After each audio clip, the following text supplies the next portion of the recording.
Hey guys, welcome back to my channel.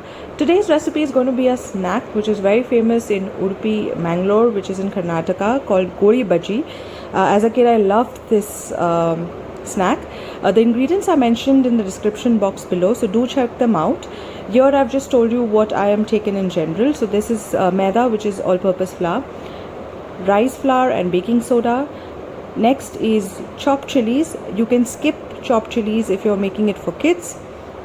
Grated ginger, again very finely chopped ginger, another very good flavor.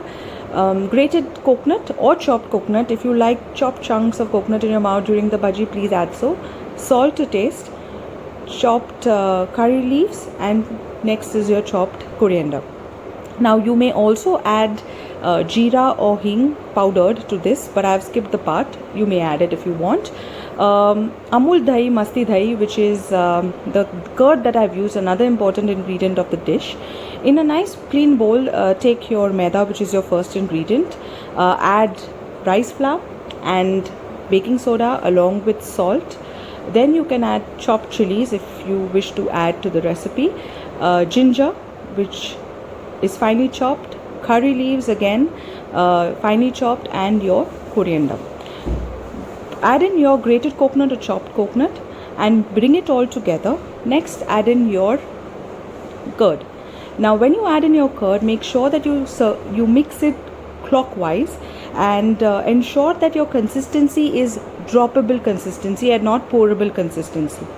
If you require, add about a tablespoon or 2 of water, not much, and you have to keep this batter for about 2 to 2.5 hours. I prefer 2.5 hours for it to ferment. Once the batter is ready, it will look like this. Give it one mix nicely. Meanwhile, heat the pan with oil, about 2 cups of oil that I've used here, normal refined oil, and you can do a spot test first. So I always like to first drop in a little. Now the stove has to be on medium flame, okay, because it has to cook well till inside. Goli Bhajji has a normal tendency of getting a nice rounded structure, by itself. So once you're sure, just start dropping your bhajis in the oil. Let it cook well on medium flame, not high flame here. Both the sides. See the consistency, that's the consistency that you want, okay? So please make sure you look that up when you're making the batter. Once it's nicely cooked on both the sides and you get this color, your hot goli bhaji is ready to eat. Now I like to serve this with chutney or sauce, whichever you prefer.